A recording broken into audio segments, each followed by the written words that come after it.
Hi, everyone. Thank you so much for joining us for another edition of Adam Interviews, where we are talking with folks in our community who are doing things of note. And our two guests today certainly fit that description. We have once again, and I'm very grateful that both Board of Elections Commissioners have agreed to come on again. We had a wonderful conversation just a few months ago. We've got Jackie Ortiz, the Democratic Board of Elections Commissioner, and Peter Elder, the Republican Board of Elections Commissioner, joining us. And it's just so informative. Elections, I think I noted last time to both of you that a few years ago, had I brought the commissioners on, people would be like, why? Like, what? It's like bringing an accountant on to talk about the intricacies of the tax code. But elections have become a subject of debate. And this is probably about 2 decades in the making from my recollection.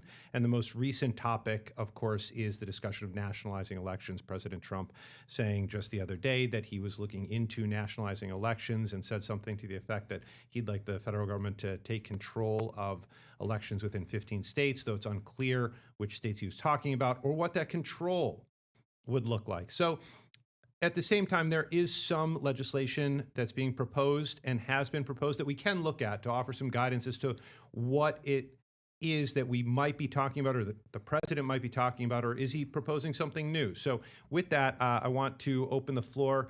Peter Elder, I think I started with Jackie first last time, so I'm going to toss things over to you. With the dialogue, why don't we get right to it? When you hear the president talk about nationalizing elections, what are you hearing? Jackie and I were looking at this issue and trying to ferret out like what's real and what's just rhetoric. And there's a lot of rhetoric out there, but when you look at the legislation that's being proposed, like HR 22, and you look at some of the executive orders, the real focus seems to be twofold. The first and most one that's in there most is citizenship.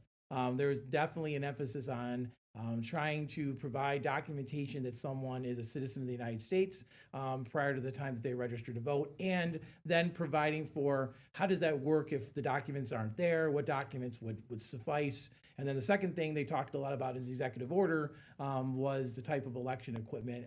And then part of that also is how mail-in voting occurs. So that's really about it, honestly, in terms of what we saw in terms of nationalizing elections. It is worth noting that HR 22, which has been in the news a lot, is actually an amendment to the HAVA Act, which was done in 1995.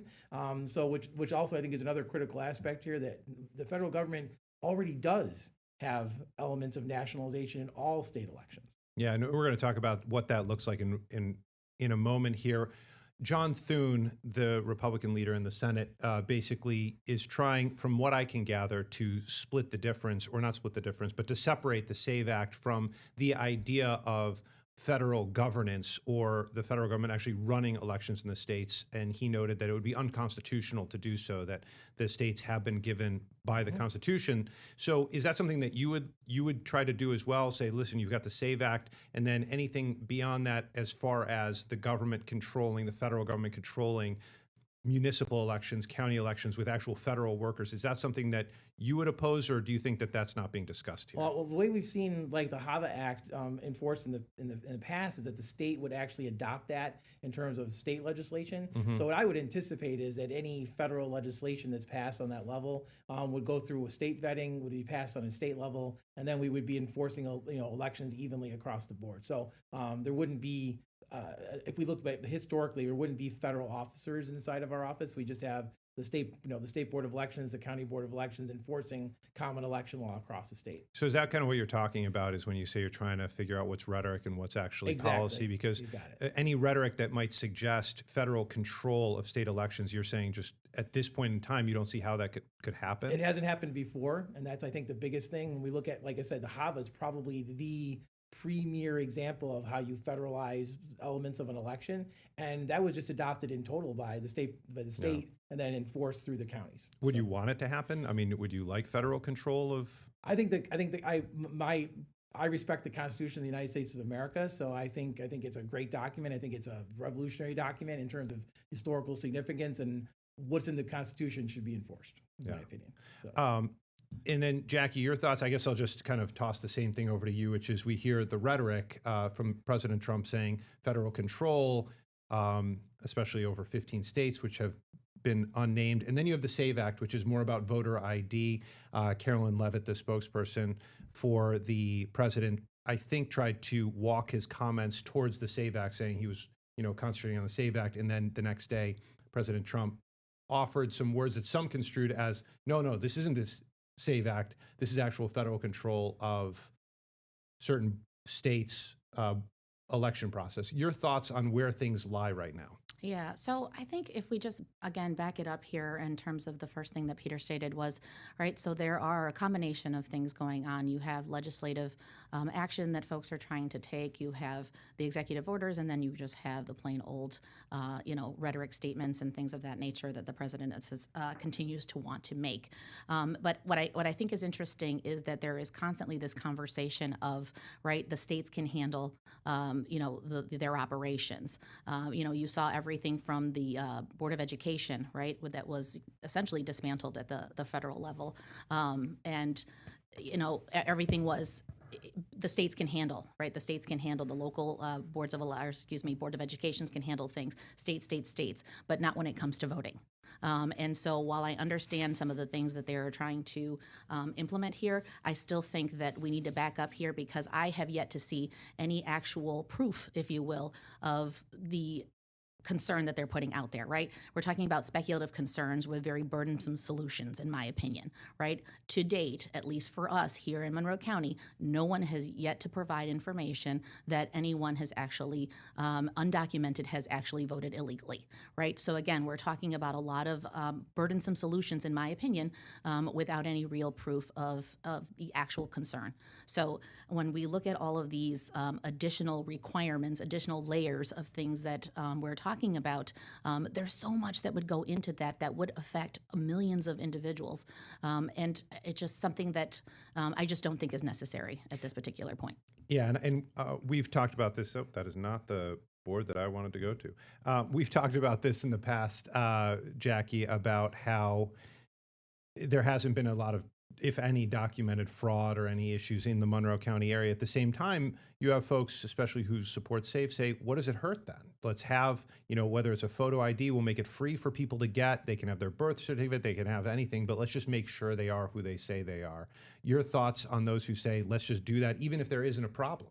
Right. So while I can appreciate that systems somehow would automatically be made easier to acquire certain proofs of identity, again, nothing's easy. And right now we've just gone through a huge overhaul in trying to get residents of the state to get real IDs. And we still have people, unfortunately, who have not had a chance to kind of go down that path and acquire the documentation they need. And while you might make it free, which would be great because that is certainly one of the barriers we talk about, which is cost, you're still talking about documents that might not necessarily be readily available for people, right? Birth certificates. Yeah, I'm lucky enough to live in Monroe County, have been born in Monroe County. I can easily acquire a birth certificate, but there are U.S. citizens who unfortunately do not necessarily have easy access to their birth certificates, and not because they, wouldn't apply necessarily, but my own family members who live and born in Puerto Rico, who unfortunately, based on natural disasters and fires, those documents don't exist anymore. And so it is a yeoman's effort to be able to acquire some of these things for some folks. So you're talking about putting up barriers for individuals who are legally eligible to vote, right? And so again, with no real proof, to my knowledge, again, in Monroe County, that is necessary to do so. So while it sounds great that people would provide free cost solutions and things of that nature, we're also still talking about documents that are they readily available and the time and energy that people would have to put into these processes. We try to educate people on what a primary versus a general is. And we're talking about trying and get people to come out and actually vote in a primary. We're talking about a ton of extra steps for people that will likely just throw up their hands and say, you know what, forget it. This is just not worth my time and effort. Yeah, it's an interesting perspective. And before we get your take on that, Peter, I just want to reiterate, I know you both said this last time too, just want to make sure that that's still the case from your end. You have not seen widespread evidence of fraud or any issues with non-citizens voting in Monroe County. I know that's your purview. No, we have not. I would say that we have had instances where people have called us who may have accidentally registered, that's what they said at least, through the DMV who are on green cards, who have requested that we send them a letter so they can unregister. Right. And that has happened. So we do know that there are some people who are probably on our voter rolls that might have that situation. And I do think it's important to stress it, just because someone's on the voter roll doesn't mean they're voting. Absolutely. That's a critical part of this. Like this, and so while we want to see our rolls cleaned up, of course, it is critical to note that we do make a distinction between being on the roll and voting from it. Okay, so they are different. I would actually say though that I'm not quite in the mode of thinking this is as much of a barrier, because reading through this legislation, it provides alternatives. It also provides ability for people to get ID for free. It also provides additional elements where, in effect, you can vote by affidavit ballot like we do now. This is these kind of things are the same barriers that people talked about when HAVA came in '95. I remember being there at the time, and people said, well, because Help America Vote Act is going to require people to write their license numbers or the last 4 digits of Social Security numbers. What happens if they don't have a Social Security number? What happens if they don't have a license? Well, turns out that's not very many people. In fact, there's some studies out there that say it's extremely few people. And so, is it onerous? I don't know. I think the key is here to provide alternatives for people if they don't have those, so they can, in effect, still come in. They still can fill an affidavit ballot, and that still can be judged on the basis of whether the documents are later provided. So, I don't know. This is 2026. And I think that whether or not those things are really as much of a barrier is really not clear to me. I'm just not sure that it is. So. By the way, I'm sorry, but I know I said it last time, but how refreshing it is to have people who might slightly disagree on something here and just talk about it. And I think that speaks to not just who you two are as people, but also the fact that I love the fact that you have to work on things that are non-political. I mean, the staffing, the paperwork, everything like that. And that, to me, it can create a level of trust that can foster this type of discussion, and just like in a family or a friendship. I don't know if you have thoughts before. I just want to venture off on a side like that, because I listen to you speak and I'm like, this is what it should be, right? Like, I don't know. And ultimately, we have to enforce the law. That's what Jackie and I were talking about yesterday too. It's like we are not going to be at the Board of Elections and in a partisan way trying to somehow rig an election one way or the other. We're going to work together to make sure that election is following the current law as it's written. So that's our job. So I think that's another real important here. So what really keeps us having a great working relationship is we're both devoted to the idea that we want fair and honest elections. Yeah. And Peter, on that note, your thoughts on when we saw Tulsi Gabbard in Georgia at the Board of Elections site? I'm going to plead ignorance. I did my homework on the SAVE Act and some other issues we're about to talk about. I read the headlines and a little bit of the news article. What did you think of her visit there and some of the other reporting that we saw? I think I don't want to address whether or not it's unusual for someone in that position to be there, but I would say so long as there are the appropriate judicial subpoenas and documents or certificates, that any government, any agency has a right to look at ballots. I mean, we ourselves are under those provisions as well, whereas a normal citizen can't come in and just ask for that with a warrant. They certainly can. So if a judge says you need to release your ballots, we're going to release our ballots. So. Yeah. All right. Your thoughts, Jackie? I mean, I don't understand exactly what was happening there, and I certainly don't know what the retention schedule looks like for the state of Georgia. I would have said 6 years later, those ballots would no longer exist, because retention schedule here in New York is only 2 years. Yeah, they would be gone. And so they're gone already at this particular point. And, 6 years after the fact, I'm not entirely sure what exactly you're looking for at this point. So it is a little bit concerning, especially when you're not given enough information to understand, what you're looking for. Just as Peter stated, provided the right documentation, we're certainly going to follow the law. But I think if we are all going to be good partners in government, it is certainly something you'd want to talk to us about. And we are always happy to open our doors, answer questions, and do whatever is necessary to, uncover the truth or any questions that people may have, because there is nothing to hide. Yeah. And so I do find it a little concerning that level of action was needed to be taken, and there is no documented reason at this particular point as to why. It is worth noting that in New York State, we have had less so in recent times, but certainly when I first was at the board, maybe between the first and the 10th year, we had a number of elections where our ballots were impounded through a judicial warrant.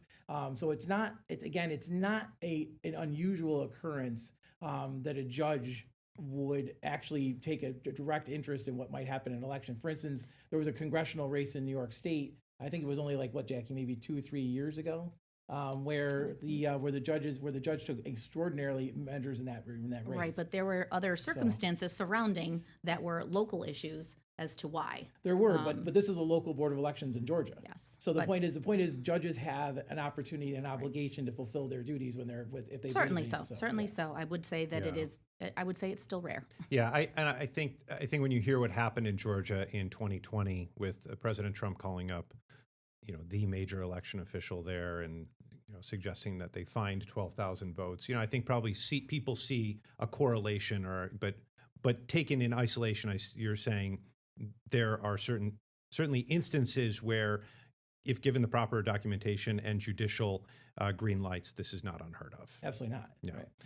Right. So, Jackie, one thing that I heard is when people were talking about nationalizing elections, some Republicans shot back saying Democrats were calling for similar things just a few years ago. So I looked it up, and there is for the People Act, the John Lewis Act, proposed in 2022, 2023, so not all that long ago.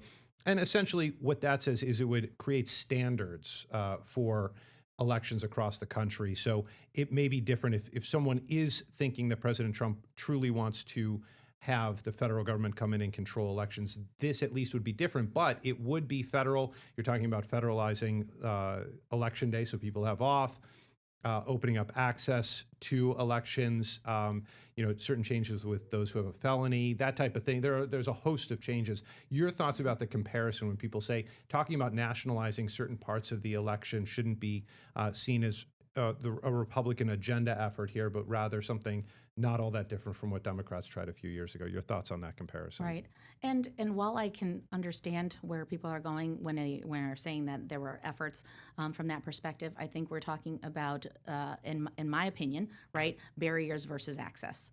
And we are talking about making things easier for individuals to be able to exercise their right. And so when you talk about, again, and I don't disagree with Peter when it comes to, right, whether something is proposed on the federal level, then it goes through kind of its process in order to be properly vetted and then accepted and voted on officially by the, voters of, New York State, and then go through its proper channels for rules and regulations, and that's promulgated through the State Board of Elections, right? So to me, there's a difference. Again, barriers versus access are very different conversations here. And so, I am a huge proponent of access, and I think anything, and, others will disagree necessarily, right? We shouldn't make it this easy. Yes, it is a right, but, we have to make sure that every single person, this and that. And while I understand that and that it's extremely important, again, all cases thus far have not been proven to us that these individuals are voting illegally or undocumented individuals and so on and so forth. So I guess, again, there's a difference between barriers versus access, and as long as it's going through its proper channels for vetting through the State Board of Elections and our legislature, then I think that there's a huge difference when we're talking about the ability, the individual's rights to vote, and that they're legally eligible to do so. So with that, thank you, Jackie. Peter, your thoughts on the comparison when people say, okay, let's slow your roll. You're getting upset when he talks about nationalizing elections. Democrats tried to do, especially the pundits, they'll say they tried to do the same thing. It's not the same thing, but like I said, there's differences, but is the comparison useful in this case? Well, I think the first thing to kind of talk about here is that boards of elections are administrative in nature. So it's kind of a misnomer to say that Trump would be running any elections, or the president, I don't care who the president is, would be running an election. The president would not be running an election. Neither does the president do it now. No president ever has. I mean, I don't want to say we're a bureaucracy, but we kind of are. We basically do what the state tells us to do through the state election law, and as it's interpreted by judges and judicial action. So we don't. No executive is. It's like no executive is telling us what to do. That's the first thing. So the second thing is, as far as the actual whether or not there's access and barriers, I do think it's important not to make barriers to elections, but the fundamental nature of an election is that you, Adam, know that you have one vote and that I have one vote, right? That we're equal. And so anything that it all compromises that is a problem for me. Yeah. Right? Yeah, to Jackie's point, though, and I'd love to get your take on it. Correct me if I'm wrong, Jackie. You're essentially saying that we're trying to create a solution to a problem that doesn't exist. Yeah, I mean, it may not, and it may not exist in Monroe County, but it might exist other places. Okay. And that's the other thing too. When you're talking about nationalizing an election or putting national elements, I kind of like saying that better, into an election, Monroe County is run really well. And it has been for a long time. We are the beneficiaries of the great people that came before us. That doesn't necessarily apply everywhere, and I realize that. Right. And I think that's the other thing too, that you have to look at this as putting elements in place to keep everyone's system better. And if we have to, be part of that as well, then we're going to be part of that as well. But again, it's worthwhile stressing that, at least in the past, what's always happened is federal law gets interpreted through the state legislature, and that's how we react to things. It's always through state law. Yeah. Like we're not governed by. There's no federal election law that we're governed by. We're governed by state election law. Yeah. And as you noted up earlier, so I'm not going to re-ask it. You don't want that to change in any way, and don't see it because of the Constitution. Nope. And I should note, both of them noted how open the process is. You can actually go and watch them count the ballots and review it in person. We go and we interview people, and there are John Q. citizens there watching. You're more than welcome. You can, if you're seeing things, let's call it what they are, conspiracy theories that are out there, at least in Monroe County, you can go and you can see the workers, and it's a bipartisan effort too, which is, if you want to speak to that, Jackie, if you want to take the floor there. And, I don't mean to show bias here, but I think the system's, worked pretty well in our country, where both parties at least get along on the bureaucratic level and oversee each other's work. I don't see how that can be controversial to say that's not a good thing. But if you want to talk about how that's worked from your vantage point. Yeah, and thank you for bringing that up, because we mention this every single time, that we are certainly fans of the bipartisan structure that we have here, and not every state operates in that particular fashion.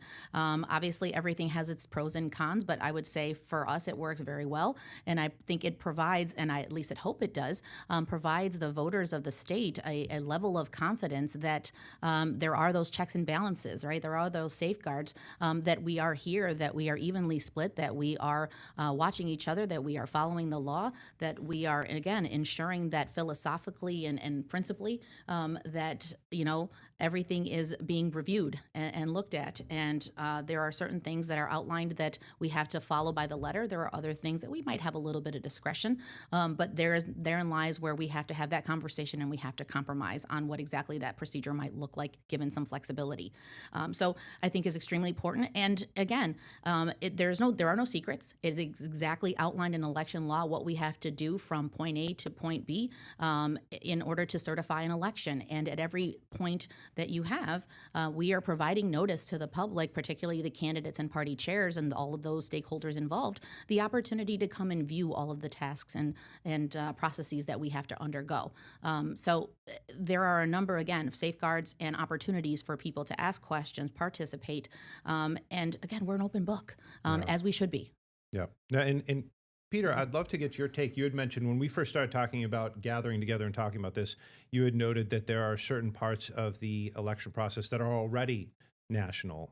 If you want to elaborate about that a little bit. Let me give you the biggest example is the ID requirements currently on our registration forms. Okay. Those came in through the Help America Vote Act, which was a 1995 legislation, and every person that fills out a registration form has to write down either their license number or the last 4 digits of social security number to be able to complete that form. So that was one of the best examples and most recent examples of a national element to every single one of our elections. And it is very important to note that Jackie and I work well together, and we do appreciate people's questions. And when everybody's in our room, which we affectionately call Area 13, is in our new facility, they're in there, and we are, the room gets a little crowded sometimes, and people will take us aside and ask us questions, and we encourage that. The only way to kind of dispel the conspiracies and the myths about elections, is to actually engage us in those things. We are more than happy to explain why we're doing things. Yeah, I mean, look, again, I can only speak to Monroe County because that's what I cover. I think we should be very proud of our process as opposed to disparaging right now. And obviously, it's my job to keep a very close eye. We had an issue just a couple of years ago with those ballots late at night on election night. We covered that thoroughly. I mean, I will be a watchdog, and I also have to call out when it's being done well. And everything I can see is it's being done well. If I get a whistleblower report, I'll follow it thoroughly, and you'll get a different kind of call from me. But we do know one thing. When we start talking about elections being rigged or elections or those kind of things, it does have an unfortunate impact on some voters. They start thinking that there's no reason to vote.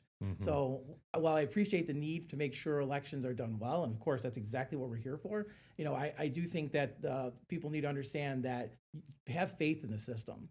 Go out and vote, because engage in it, because that's how you're gonna know that it works. So it's really, really critical. We want to see turnout, and we want to see people having faith in the system. So just know that, have confidence that the elections are going well. Right. But I also think that therein lies what you just said, a huge consequence of the type of discussion and the rhetoric portion of what's happening out there that is designed to actually degrade that level of confidence that people have in elections. So I'm with you, Peter, absolutely, that we have to make sure that people are feeling confident. But the more these types of things are continue to be pushed out there, and these types of, whether it's legislation, whether it's executive orders, or the rhetoric in of itself, which is extremely dangerous, does the opposite. Right? Both parties have participated. It's not one party. And I'm not saying that there aren't players on all sides. Okay. But I am saying at the end of the day, it's the voter who ends up losing out on all of these things, because at the end of the day, you do get some people who just now, again, put up their hands and say, you know what, forget it. I'm not even going to participate. And wow, what a travesty that is, that people would actually, based on all of these types of things and potential barriers, they don't participate. Again, Peter and I do a lot of education, and our team is out there on a regular basis with community outreach efforts, trying to educate the public on basics, right? We talked about what is the difference between a primary and a general, and now we're having to answer questions about proof of citizenship and layers of documentation and other potential procedures that that people are worried and scared about. We can barely get people to understand the basics of what we've got going on currently. We do not need this type of discussion and rhetoric going on that will, I guess, for me, further distance people from wanting to participate in a system that's so absolutely critical for their future. But some people may feel better about participating in the system because they know that there are safeguards for their fellow citizens and themselves. So I think it could go both ways. I'd love to see the turnout numbers increase as a result, but well, we'll see. And with that, I'm going to just say mail-in balloting. It's on this year. People, it's the same as it was last year. Yes. Okay.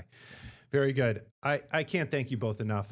You keep doing this good of a job. I'm going to have you back more often. So thank you. You kind of doomed yourself there. Obviously, we have Peter Elder, the Republican Board of Elections Commissioner, Jackie Ortiz, the Democratic Board of Elections Commissioner. We're just so thrilled that you could join us once again. Thank you. And catch you before primary season really picks up. And all right, great. Thanks. We have trouble picking it up on the phone. All right. So again, talking about the discussion right now of nationalizing elections. Some of that, as Peter Elder noted, might be rhetoric versus policy. What does policy look like? What did it look like when Democrats were proposing certain changes or different standards? So a lot to talk about. This is an evolving discussion, and so we will keep evolving with it and noting things as they come up. With that, I want to thank you so much for joining us for another edition of Adam Interviews. We want you to, if you feel comfortable, tell your friends and family about the Rochester First app. We're having these discussions every night, these great interviews at 8 o'clock, and then my colleagues putting out great content as well. Thanks so much for watching. Talk soon. Get the Rochester First streaming app today for everything you love from News 8 On Demand, plus exclusive shows you won't see anywhere else. Search ROC and download for free on Roku, Amazon Fire, and Apple TV.